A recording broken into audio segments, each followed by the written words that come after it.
Mu buzima buri wese agira inzozi z'ibyo yifuza kugeraho. Ishuri ryiza, akazi keza, inshuti nshya zitwungura ibitekerezo, business nziza yunguka, muri make buri wese yifuza gutera imbere. Ni byiza kugira inzozi z'ibyo twifuza, ariko se bisaba iki kubigeraho? Tuguhaye ikaze mu kiganiro The Coach RB and Mike Show, aho tuganira kuri business mu ngingo zitandukanye. Hamwe n'impuguke tuganira ku bitekerezo bishya bibyara imishinga igezweho, uko wahinduka rwiyemezamirimo, aho washora ukunguka, ndetse n'uko wagenzura neza business yawe ikarushaho gutera imbere. Niba wifuza ubujyanama muri business ukora cyangwa witegura gutangira business, duhamagare tuganire. Ni buri wa mbere, buri wa gatatu na buri wa gatandatu kuri BTN TV guhera saa 9 z'umugoroba. Let's talk business. Reka twongere tubaye ikaze rero twizera ko mumeze neza aho muri hose. Ni ikiganiro AM Show Coach RB ndetse na Mike. Nitwa Mike Karangwa. Mukanya Coach RB araza kuba amaze kuhagera. Icyumweru cyashize ku wa gatandatu twaganiriye ku bintu byiza cyane, mwabajije ibibazo bitandukanye barabisubiza kandi bigenda neza. N'uyu munsi rero turaza kuganiriza Coach RB by'umwihariko. Hari zimwe mu nkuru tugiye dufite zisa nk'izigezweho ku isi mu bijyanye n'ibyo tuganira by'umwihariko. Turaza kubabwira ko mu gihugu cya Nicaragua umuyobozi waho yemeje ikoreshwa rya cryptocurrency. Muri Tanzania perezida wa Tanzania witwa Samia Suluhu nawe yemeje ko igihugu cya Tanzania gikwiye gutangira kureba kuri opportunities ziri mu ikoreshwa rya cryptocurrency. Tumaze iminsi tubigishaho nk'ibibazo mwagiye mubaza. Murumva rero ko ibintu tubabwira biba bifite ireme, biba bifite igufwa, ni ibintu biba bigezweho muri iki gihe. Ndabona none Coach RB yamaze kuhagera nawe, reka tumwakire, reka mwakire mwihangane gatoya. Karibu sana. Narimo mvuga ni ibintu tumaze iminsi tubwira abantu, nabonye byatangiye kuganirwaho n'amahanga.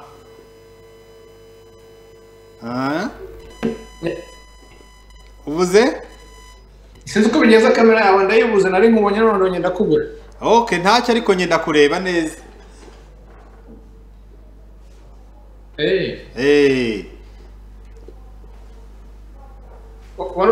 Waravuze ikibazo se byagenze bite?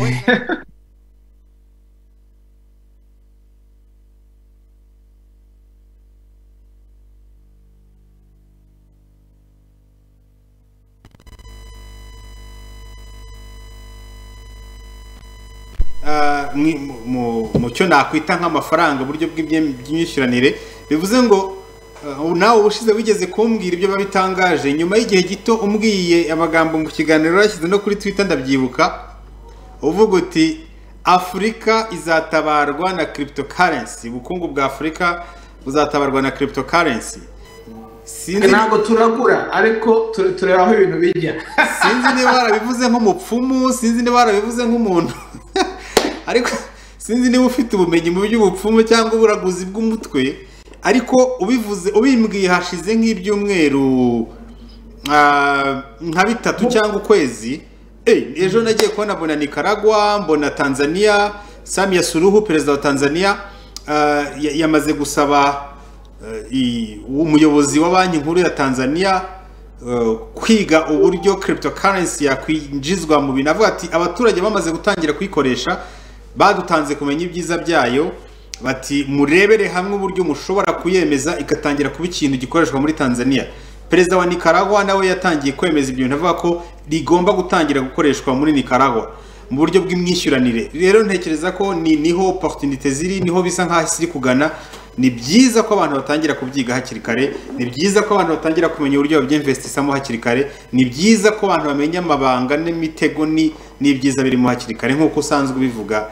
Nicyo nari ngarutseho mu kanya nseka, nahoze mvuga nti uyu mugabo wanze aragura urabuze umutwe kuba bivuzeho bihagije cyane ubushize. Nkunda economy, nkunda no gukurikirana aho ibintu biva naho bijya.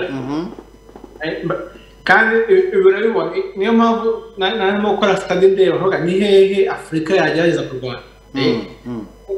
Kuri manufacture Ubushinwa buraturya, byagera kuri technology Ubuhinde bukaturya, byagera kuri marketing cyangwa se branding Abanyamerika bakaturya, byagera ku mafaranga Abanyaburayi bafite amafaranga twita amafaranga ashaje, old money y'amagugu. mu kinyarwanda bita amagugu aturuka ku binyejana n'ibinyejana noneho kwibuka none se ubwo bizagenda bite nihe tuzabigenza gute right arano tangiye kubera Afurika hari ikintu gishyashya internet yaraducitse yaradusize n'ubu turacyari slow right cyakora kamwe mutonze tubashije kusimbukira kuri iki kintu hari icyo byadufasha uretse ahangaha sharing screen urebe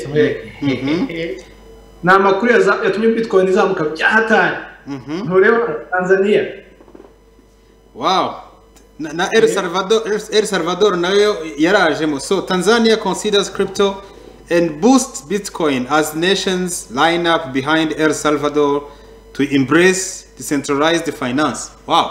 Nubango ni nka bya biri twavugaga nyine Tanzania igihugu cya Tanzania gikurikiye El Salvador Nicaragua nayo yatangiye option nk'izo byahise bizamuka ngira ngo ubushize twabibabwiraga iri ku bihumbi 37 by'amadolari Bitcoin imwe igurwa ibihumbi 37 none uyu munsi murabireba ku mibare abantu mukurikiye televiziyo by'umwihariko n'abadukurikiye kuri Facebook murabona ko yazamutse igeze ku bihumbi 48 hafi na 600 by'amadolari ya Canada yazamutseho hafi inshuro 8 n'ibice 5 ahubwo byari 10 byagabanutse byari 10% mu gihe kandi kitageze no ku cyumweru kuko bara ni aha ni mu masaha 28 ibyo ntibiba mbega ibintu amasaha 28 azamutseho gatoya nuko nuzuka mu byumweru bibiri byari kuri 850 tubiganiraho none nawe ugeze ku gihumbi n'177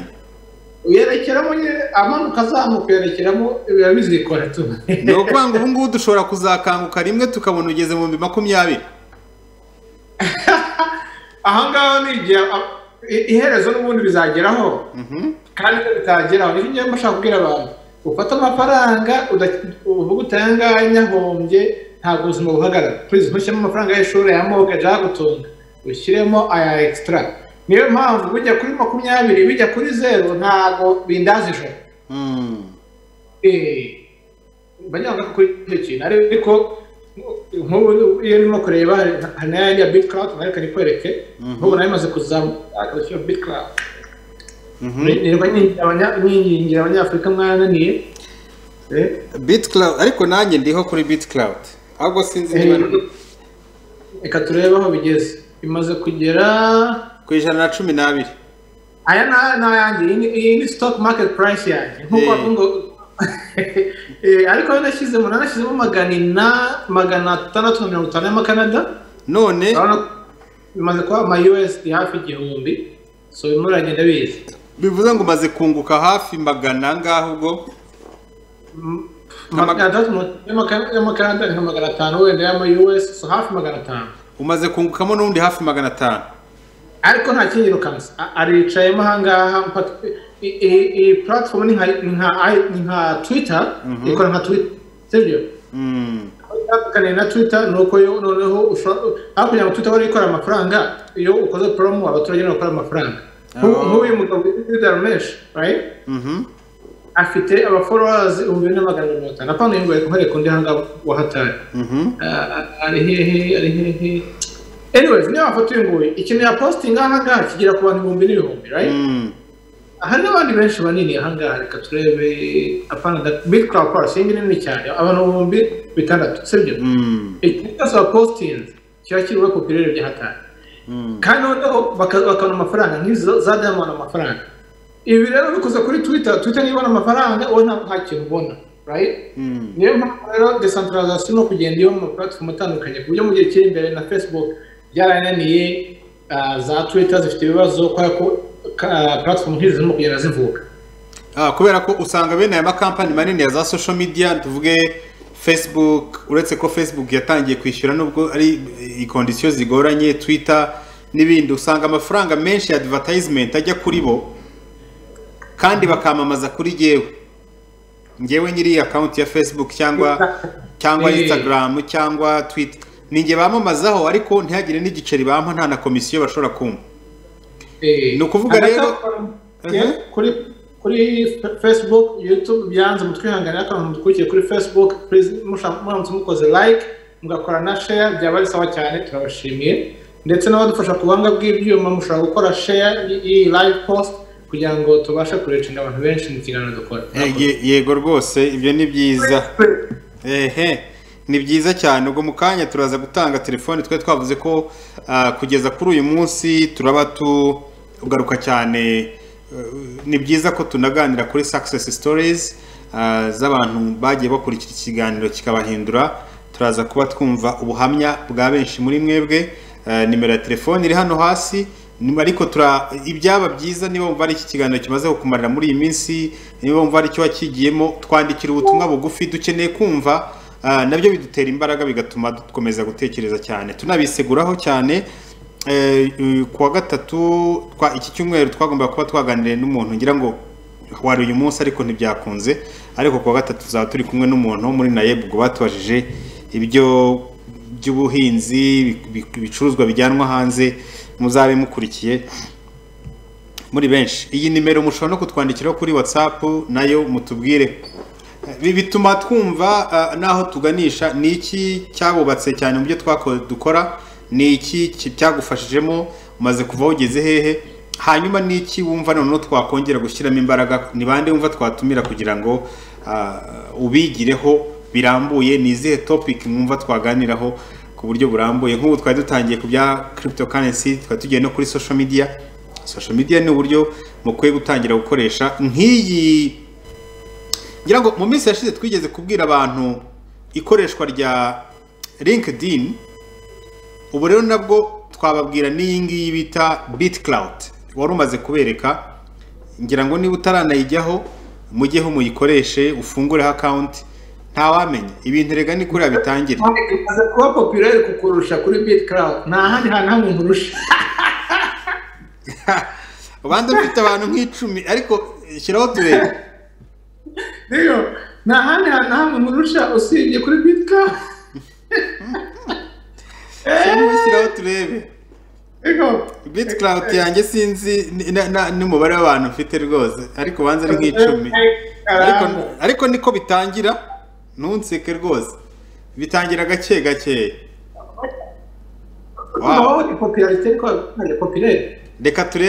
Reka turebe igize imbere, reka badufashe twigize imbere screen ndebe kuri BitCloud aho mpagaze, maze iminsi ntarayikoresha.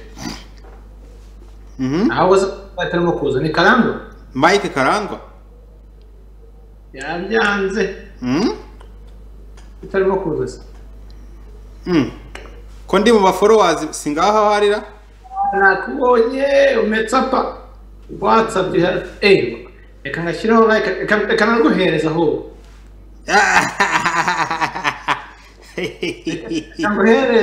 Kanguhereze. Ntiwumva se ko uhise unzamura? Uhise unzamurira agaciro. Reka na comment. Ibyo. Urabona inzozi nanditse aho ngaho? Kuri iyo post wari uri murebaho.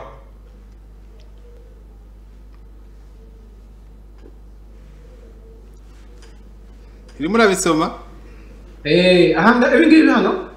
Izo ni inzozi mfite. I want to invest in real estate sooner than later. Gonna go into these blessings with momentum. Ha! Wagira ngo twavuganye dore naserukiye mu gitondo. Give careful thought to the path for your feet and be steadfast in all your ways. Iri ni ijambo riri mu migani. Hano ngo wandike write the vision and make it plain. Wandike muri Habakuki 2:2 iyi ngiyi ikunda kuyivuga ngo wandike intego yawe aho uhora uyireba. Magambo manini. Kuba iri clear, iri clear. Impamvu ni yumvikana. Kandi sobanutse. Kwa gatandatu tuvuga ngo aho abantu batandukanye n'inyamaswa n'iki. Nuko iyo vision yawe iri clear, iyo goals zawe ziri clear kandi zanditse. Zisobanutse. Zanditse ni ikintu cyangombwa. Ni ijambo tugomba kongera zanditse. Nuko buri munsi y'ubyutse uba ufite ni nka bila cyangwa se ni nka daily shit. Ufite ahantu no kureba ibyo no gukora. Ntabwo urimo guhubuka. Effort zawe ebana zikuri cya kintu umunsi ku wundi, right? Iyo umeze rero bitangira gutuma niyo doubt mu Kinyarwanda gushidikanya. utangira gushidikanya umva ikintu you doubt oya umva ikintu you doubt kubera iki vision iri clear dute impamvu bidashoboka cyangwa iki n'iki bituba zivuye he ko nakoze research yanjye nakoze plan yanjye izi dute zo bidashoboka n'iki njya gukora vision yanjye kurandika no kuvuga ko bishoboka none izi dute zirava so utangira ku doubting na doubt gas ntabwo ugitungurwa no gushidikanya ntibiba bikigutesha umutwe kuko ufite umurongo ugendera uyu munsi urangiye ugakora vision ukareba byagenze bite nawe ugakora inventaire icyo bimeze bite uko bimeze gute aho naho dutandukana n'inyamaswa so ni cyangwa cyane ari mu mafaranga ari mu kazi ukora ari muri famille byose please gira vision kugira ngo ubashe kubona uko umezira resulta zawe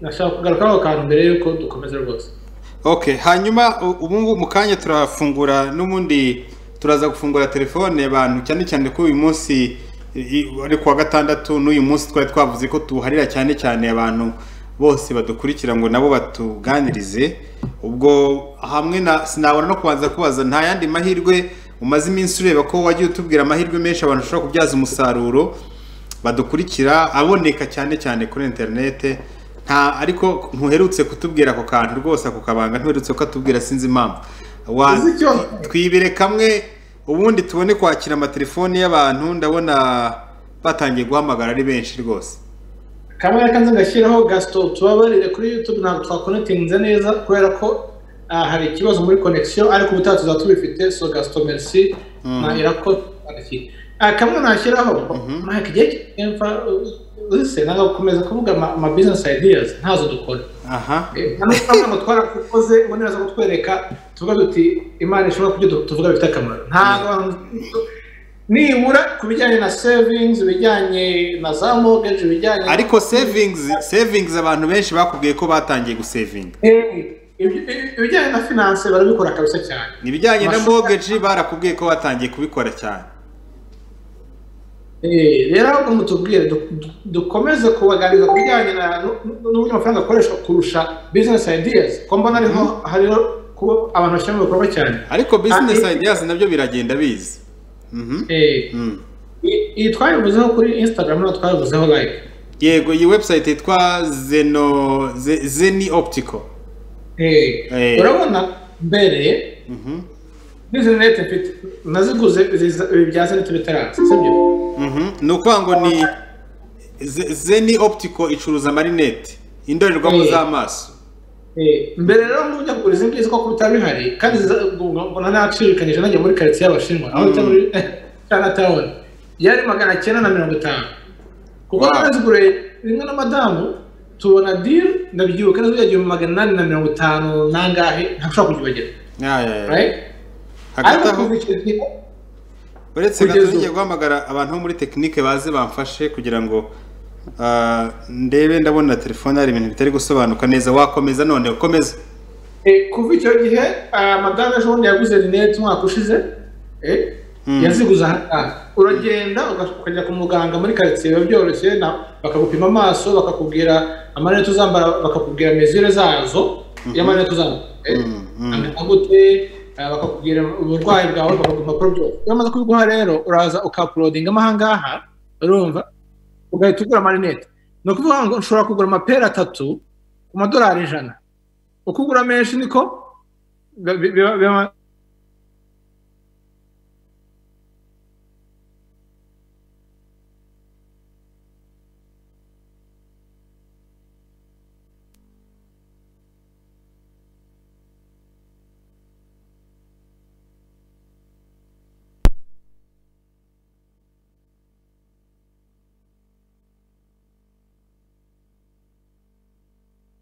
kamanzi nongere mwakire ubwo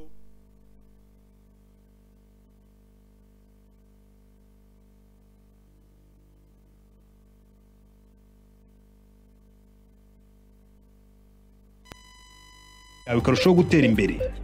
Niba wifuza ubujyanama muri business ukora cyangwa witegura gutangira business, duhamagare tuganire. Niba uri wa mbere mu buzima, buri wese agira inzozi z'ibyo yifuza kugeraho. Ishuri ryiza, akazi keza, inshuti nshya zitwungura ibitekerezo, business nziza yunguka, muri make buri wese yifuza gutera imbere. Ni byiza kugira inzozi z'ibyo twifuza, ariko se bisaba iki kubigeraho? Tuguhaye ikaze mu kiganiro The Coach RB and Mike Show, aho tuganira kuri business mu ngingo zitandukanye. Hamwe n'impuguke tuganira ku bitekerezo bishya bibyara imishinga igezweho, uko wahinduka rwiyemezamirimo, aho washora ukunguka, ndetse n'uko wagenzura neza business yawe ikarushaho gutera imbere. Niba wifuza ubujyanama muri business ukora cyangwa witegura gutangira business, duhamagare tuganire. Ni buri wa mbere, buri wa gatatu na muri make buri wese yifuza gutera imbere. Ni byiza kugira inzozi z'ibyo twifuza, ariko se bisaba iki kubigeraho? Tuguhaye ikaze mu kiganiro The Coach RB and Mike Show. Okay, reka twongere tugaruke rero ndebe niba na Coach RB nshobora kongera kumutumira kugira ngo tuganire nawe mu kanya gato araza kuba agarutse. Hanyuma aho muri hose kandi ndaza kuba ndeba nibi n'ubutumwa mugenda mutwoherereza ndabusoma mu kanya buhita buza hano imbere yanjye. Ubwo niba ufite ikibazo runaka ushaka kubaza ni n'ubuhamya ushaka gutanga ku buryo ikiganiro kimaze kukumarira, byaba ari byiza cyane. Mwabibonye mutese, birashoboka ko namwe cyangwa hano mu Rwanda twakora buriya bucuruzi bw'indorerwamo kuri internet. Ese birashoboka? Reka coach yongera tubwire muri rusange ruriya rubuga rwa internet nk'uko twari tubivuze, yenda turebe natwe mu Rwanda niba bishoboka. Yenda arongera anatubongeho gatoya tubwire niba hari website umuntu yanyiraho akaba yabikora. Wagarutse nanone, karibu sana. Waranyirukanye. Warubuze gatoya. Ibyo navugaga nuko nkize NEET optical ahantu henshi hari yitwa katurebe yitwa Filmo. Nkini ya hano nawe ni competing na Zenith, right? Nuvango nayo umuntu ashobora kuguriraho indorerwamo z'amaso ku giciro gitoya. Hari nyinshi na UK. Let's nkwereka hanga UK. UK. Actually kanga naho Zenith kashyiraho optical UK. Direct site ingi ni mu Bwongereza n'urugero. Ngizi ziruzuye pound 25 birashoboka gukora business nk'iyi hano iwacu mu Rwanda. Habura iki? Uyu munsi ndi mu Rwanda nshaka gukora business bajya aho ntekereza mu by'ukuri twe tuganira tutekereza ndamutse ngiye gukora business nabigenza gute. Ntabwo twazikora zose business tuganiriza abantu. Birumvikana nibyo. Uyu munsi ngiye kubikora, icyo nakora no gukora publicity. Sibyo? Nkajya nkagura ama frame. Ubwo ni za montire. Haza abantu kubona ama frame 10 abantu kubona. Right? Ku buryo agenda akajya handi ibirahure akaba yafite montire yanjye. Niba batabyemera rero. Nakora publicity nkagira niba ushaka rinete kuko ushaka gukora website ugakurura abakiriya. Ugakurura data y'izi website zindi. Okay, ndabyumva. Nk'ubu reka turebe ko hari affiliate market. Let's start there. Turebe ko bafite affiliate market. Reka nsabe Trezor abyigize imbere kugira ngo abantu babikurikire nabo. Affiliate market. Kandi urabona ko umuntu ashobora kwishyura na Visa, Mastercard. Simple. PayPal. Ni e-commerce isanzwe kabisa. Ariko y'amarinete gusa. No kugira ngo afate izi zose nkazikurura nkazishyiraho. None umuntu yahitamo akishyura iwanjye ngahita njyana nawe urumva nongeye 25 yanjye kuja cyangwa 3 urumva ujya hangaha ngashyira nka picking yose, sibyo? Ugakora procedure nkaho ugiye kuzigura. Yego. Ugashyiramo procedure yose, ugashyiramo na shipping kuva mu Bwongereza cyangwa se mu Bufaransa cyangwa hehe bitewe y'uko pikinze. Ugashyiramo ngo kwereke bizagusaba ngahe gukora shipping kuyigeza mu Rwanda. Ukamenya icyo cya shipping nta kintu bigutwaye.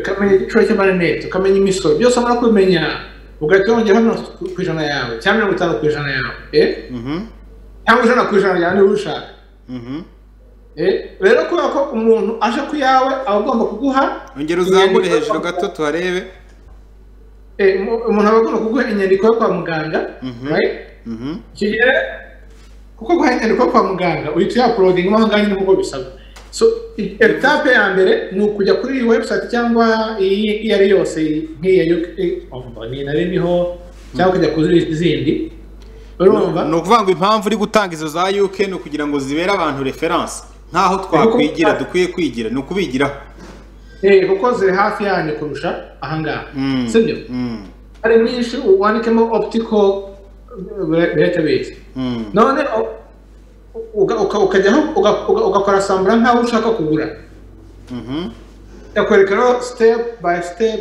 ibyikubaza mezire byose ukabishyiramo wagira hariho kwishyura ntabwo ko wishyura ugahita urekeraho gusa ariko naza detaye baguhaye ugahita ugakarayo ibyawe ku buryo umukiriya wese ukubajije bahita baguhereza none ikintu cya kabiri rero kintu nakora namaze kumenya ugomba etape ya mbere ni ukumenya amadetaye sibyo etape ya kabiri ndimo kora ko bafite affiliate market kamande ko bafite affiliate market ndabona nayihari shipping you never know ubu ushobora kubona Chicago tunashaka represent muri Africa ariko nta gihugu na kimwe cyo muri Africa gihari kimwe anyway so etape ya kabiri no kuza nkajya hangaha nkandikamo ubu tugiye gukora business optical nanjye ndimo ndareba ndebe kuri iri somo uri kwigisha rwose so landing page builder design template ushobora gukoresha wix roroshye ku bantu benshi ariko reka bashyiremo screen yose ndabona mbirebera kuremo gake okay gutya ni sawa turebe unbounce ni sawa nayo kuko njye ndashaka landing page gusa yo gukurura abantu ahantu bajya bakiyandikisha landing page so mvaneho hano shyiraho landing page lead pages ni sawa tujyeho turebe ndakanda hano kuko ntabwo nshaka ibi byose njya kuri template ubwo ahangaha uyu munsi urabona ko twagiye kubwira cyane cyane nk'abana bize ibijyanye na computer by'umwihariko abize ubucuruzi ibi ni ibintu mwakwikorera abantu bagraduatinze kandi ku giciro gito ku gishoro gito kandi byagirira akamaro abantu benshi ibi ntabwo byatwaramo amafaranga menshi cyane rwose n'amafaranga makeya ushobora gushora nk'abantu mwize rwose ibintu bijyanye na computer management business and computers abize BIT abize business management ibi ni ibintu namwe mwakwikorera kandi bikagira akamaro rwose nabize marketing namwe mwabikora ibi ngibi ngira ngo ni nicyo turi kujyamo kuri uno munsi komereza aho ngaho no kuza ukafata landing page ahangaha explore collection right ugahitamo iyo ushaka ahangaha urasimbuza ama image urasimbuza amarinete right bas hanyuma utangira ubucuruzi abantu ba uploading information buy now that's it so noneho wangiza ugakora Facebook link create ubuntu na Instagram right noneho wangiza ukajya kuri Facebook page ugakora ad right iyo ad ikoze reka turebe ubu ngubu dushyizeho optical nashyiraho optical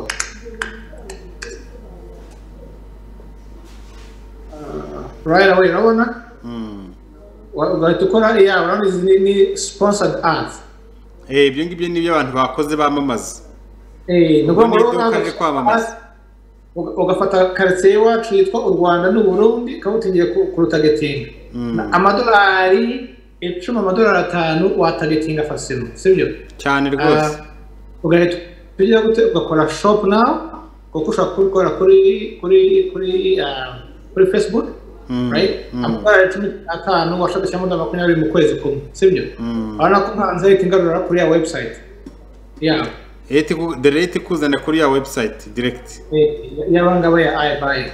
So muri make niyo process nakora yagutwara amafaranga arenze 500 kubitestinga.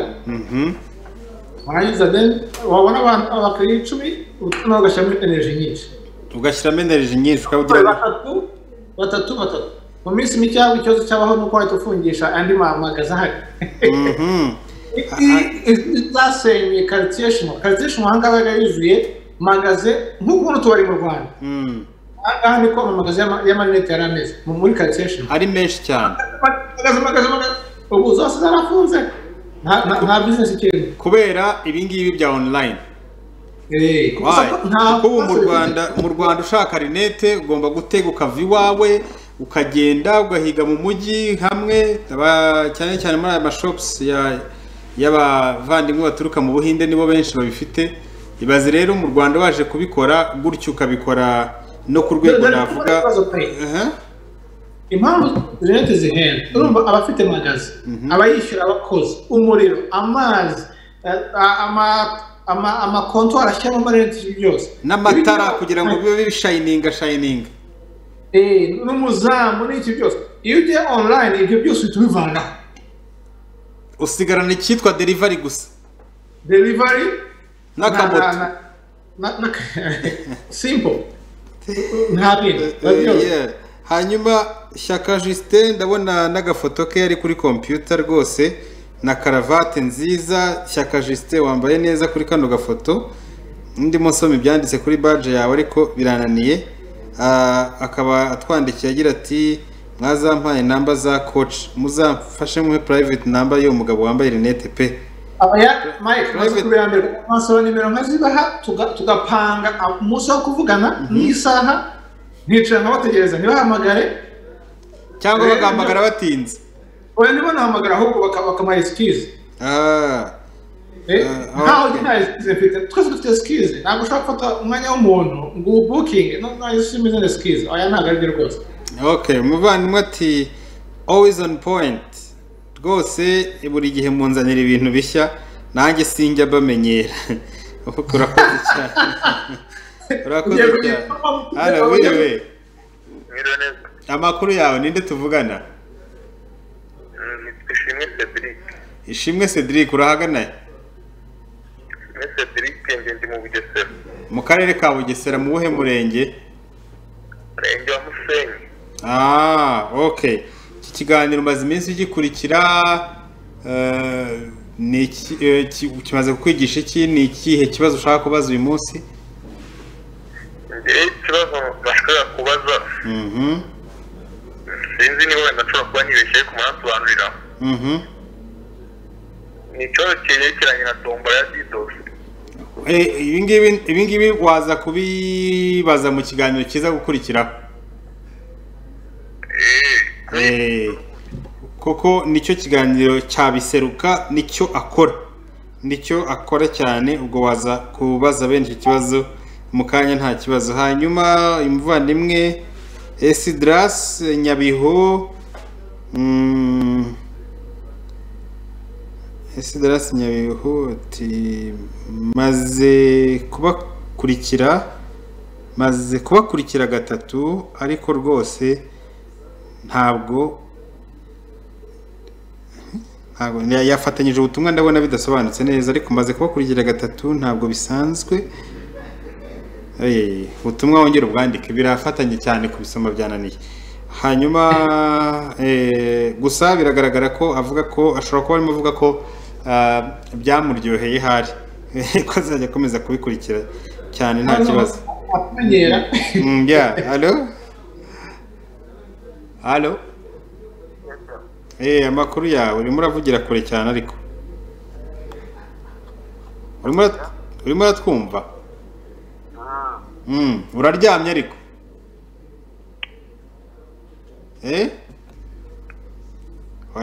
wowe ubwo ngubwo uraba ugiye. Halo we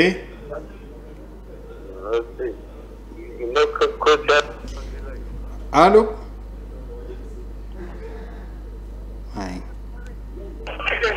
halo Allo abantu bari guhamagara ari benshi ariko bari mu rusaku turakumva we turakumva neza ahubwo urimo uravuga gahoro cyane wowe bori sana ba okay ubu turakumvise none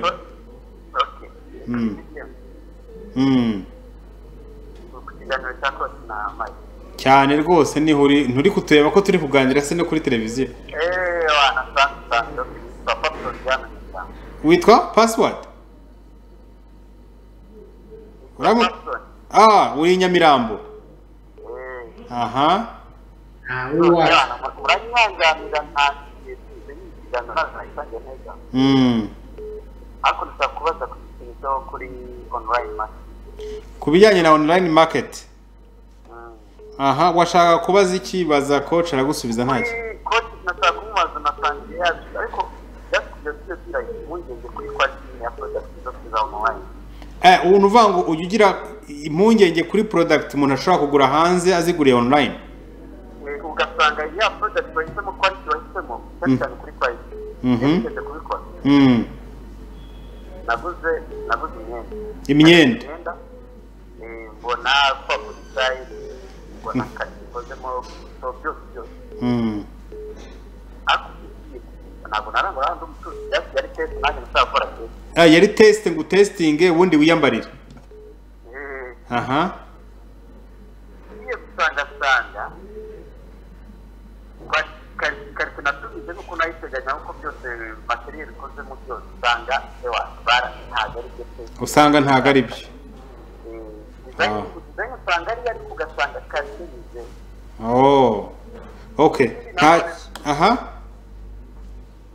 nka zino website zino zo mu Rwanda zikora materiel za furniture n'ibindi byose akenshi nabo bafite ibintu bashobora gutera zo muri zo ku zindi website wenda ko yari babani bo bakazishyiraho wenda agashyiraho iyo nsalo agashyiraho n'ibindi wowe wajya kureba ubwo bw'isoko niba ukawugashiza ukuzi wenda koko ngo iyo product igiye kugura wenda iri mu Rwanda kuko nawe yarayiheruye kugira ngo yerekane kugira ngo website yite neza yego natwe ugasanga none twateguraje ibintu byo kugura online okay ntacyo reka kugereho inama none kuri icyo kintu ntabwo nabyumvise pe yavugiraga kuri okay we yararimo avuga ngo akenshi hakunze kuba impungenge umuntu akagura ikintu online ariko akabona kikamugeraho abona atari cyo n'abamamaza bagashyiraho amafoto ubona ari sawa cyane navuga urugero rw'imyenda yaguze ariko imugeze habona siyo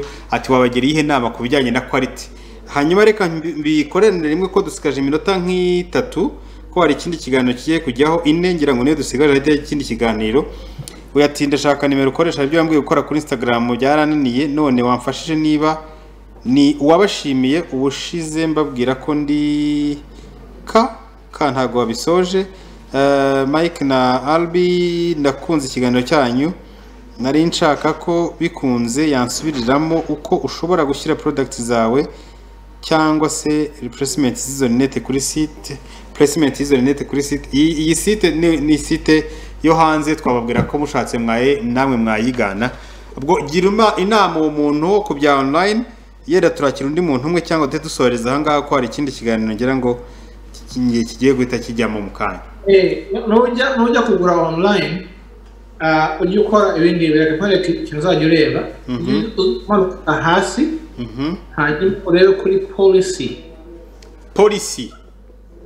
kugira ngo company ibashe kwemererwa kugura online igomba kuba policy ndimo kubishaka hano reka murebere hadi harimo no kuvuga ngo iki ngiki wemerewe kuba wakigarura igihe icyo ari cyo cyose usanze kitagukwira karita atariyo buri wese agira inzozi z'ibyo yifuza kugeraho mara kwibona ureze ko return yemewe na mbere yo urashobora nk'iyi n'urugero wandikira email babaze yego mbese ko kubigarura biremewe cyangwa ntabwo byemewe niba bitemewe ntibirirwa bibuze kubera ko bibaho kenshi kumva ntabwo baba bagupimye circulation nk'imyenda nibyo rwose